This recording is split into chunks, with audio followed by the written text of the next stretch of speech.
supermarket beers. When I say supermarket beers, you probably think of cheap, mass-produced, pale lagers that you can buy in bulk. But because the alcohol strength probably is between 4.5 to 5.5% ABV, they are not allowed in Swedish supermarkets.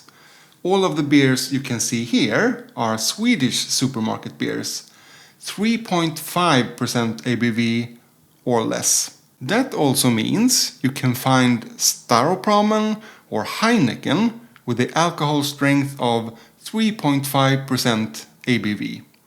Pretty crazy. So we have alcohol-free beer, which is maybe the least unique about the Swedish supermarkets. And then we have something called Lättöl, light beer, up to maximum 2.25% ABV. Then Folköl, beer for the people, or folks beer, with either 2.8% ABV or 3.5% ABV. If you want stronger beers, you have to go to the state-owned alcohol monopoly store chain Systembolaget. At one point, there was a beer type in the supermarkets called Mellanöl, so middle beer, in between beer.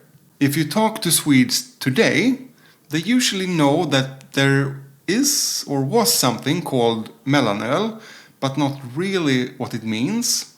And it's also because you nowadays count by alcohol by volume, but back then it was alcohol by weight. So the alcohol by weight was around 3.5, so the same number as these beers. That is why it's confusing, I think. But converted into ABV, it's more like 4.5%. So, regular Pilsner strength. That would be awesome, in my opinion, if you could go to the closest supermarket and buy a tasty Pilsner. But they stopped doing that in 1977. The Swedish government had this idea in the 60s, I guess. If you could get people to drink less of the Swedish vodka and more of the, harmless beer instead. And in the beginning, there wasn't even an age limit in the supermarkets. So this got popular with teens and even pre-teens. So after 1977, they stopped selling this Mellanöl in the supermarkets, and it doesn't really exist anymore. It's just called strong beer and is sold at Systembolaget. As you can see on the table, there is one brand that is completely dominating, at least on this table, Bøgefels, which is Danish, and I'm not sure it has been around that long, but it's cheap, it looks German, and it says premium pils, so the Swedes are happy. It's brewed by Halbo, which I'm not really familiar with, but I know they make lots of drinks, not only beer, and I think most of it is not really quality, according to beer geeks at least. But they sell both alcohol-free, Lättöl, the light beer, and two different kinds of Folköl, the 2.8 and the 3.5%. Then I have two other common Swedish brands of Lättöl. We have Pripps Blå and Gränges, brewed by Spendrups. The Staropramen and the Heineken 3.5% Folköl are of course brewed under license in Sweden. I think by Carlsberg, Sweden and Spendrups. It wouldn't make much sense to brew those kind of beers in the Czech Republic or in the Netherlands. And then we have a beer from one of my favorite breweries, OO Brewing, and this is the Balamundi. The regular ale is one of my all-time favorite beers. But let's taste some of the beers at least. And I thought it could be fun to go through all the Bergenfelds beers, starting with the lowest alcohol strength, moving upwards. Now, I rarely buy alcohol-free beers. It's usually actually more expensive. I think it's the most expensive of all these beers because they don't make as much of it, I guess. Plus, it usually tastes funny. It's like, if you have a friend that only eats gluten-free, and then you sympathy eat with your friend, and you go, that was pretty good for gluten-free. It actually doesn't smell too bad, but more like an ale, kind of an alcohol-free IPA. But let's take the plunge. Skål! It actually isn't that bad. It has this strange sweetness though. It's like it has minimal of malts, but then added sugar instead. It doesn't say anything about added sugar, just natural aroma added. So not too bad, but why would I ever buy this one? Let's throw it out.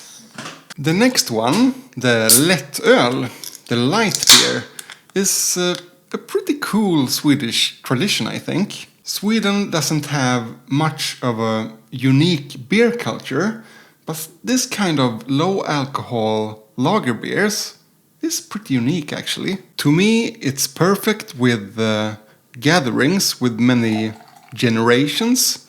So you have kids, you have the kids' parents, and you have the parents, maybe enjoying a traditional smörgåstårta or some sort of cold food that still is the main course, if you know what I mean. It's also great at midsummer, when we Swedes of course eat pickled herring, and with the pickled herring we want the schnapps, which is spiced vodka, so it's strong, and maybe you don't want to get too drunk, so then a Lättöl is the perfect match.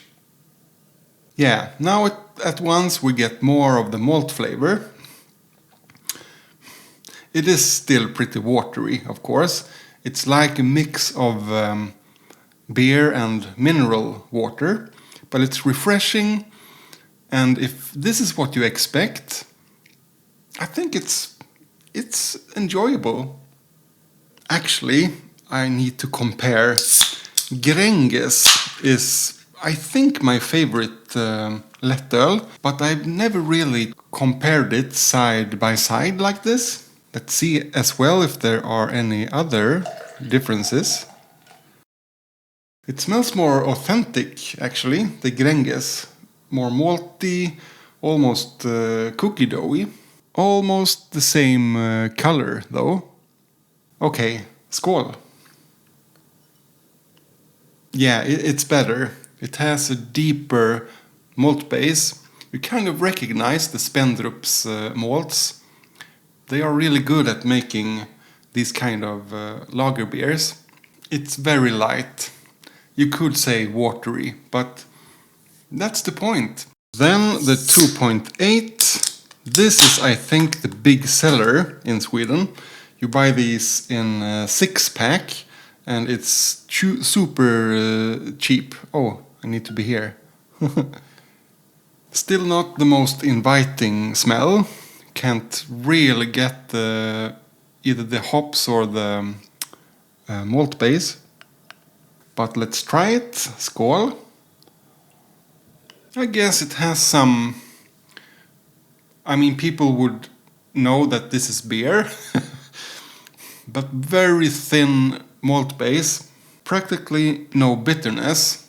But there is something there from the hops extracts. And I guess this is what some immigrants get used to after a while. That, well, this is kind of a good beer.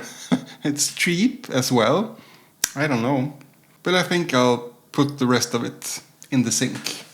I did get a little bit of lemon freshness, zestiness, I felt now in the aftertaste when I poured out the beer. But of course we're coming from even lower ABV beers, so we are climbing towards the real thing. Alright, so the 3.5% Folköl is the classic, you know, Systembolaget is closed, what to do? Or I'm not 20 yet, so I can't buy anything at Systembolaget. The supermarket has to do. That's when you go to these 3.5% ABV Folköl. And you can say Folköl or 3,5, which means 3,5. And the other one you could call a 2,8, 2,8. Okay, we're coming closer to a real Pilsner, actually. It has almost like a floral quality now. It's herbal as well, and you get hints of the malt base. I didn't think there would be such a difference between these two, 2.8 and 3.5. At least in the aroma there is a difference. But let's try it. Skål! Actually, why not? I think I prefer this over some other, you know, Euro lagers. It's not really a Pilsner, but pretty enjoyable. But, of course, if I just had a flavorful German Pilsner and then had this, I would be like, what happens? Only water. But for right now, and for the cheap price, not bad. Lastly, let's compare the two Balamundi Pale Ales, the 5.0% and the 3.5. I've never tried this before. Usually it's pretty hard to find Folköl, the 3.5% beers, from craft breweries in supermarkets. Just a few of them have, and usually it's pretty expensive. I think actually the 3.5% version is more expensive than the regular one. This also gives me an opportunity to show off my new beer glass. I got this in Gothenburg when I was there last time. OO Brewing has their own pub, the OO Bar, and that's the only place where you can buy this one. And while I was there, I was in a bit of a hurry, so I didn't have time to take pictures or, you know, make a video. I didn't even check in the beer I tried there. But I had their big seller, Pivot Pils, which sometimes when I buy it on can, it's a little bit too dry for me. But there on tap, that was one of the recent years' best beer experience. The Balamundi Folköl. I have had these upside down in the fridge for a while, so you get as much haze as possible. That smells really nice, coming from the other beers. Whoop! The room is really filling up with fruity aromas now. Oh yes. So comparing the aromas, the weaker version smells drier and actually more bitter, if you can smell that. And the regular one, rounder, sweeter.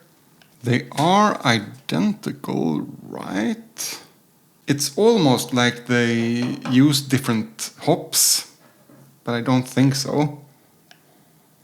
Or do they? Let's start with the 3.5 Folköl. Skål! That's nice. No off flavors. It's not so dry and bitter as the nose implied. It's fruity, zesty, pretty tropical. Nice cookie doughy malt base.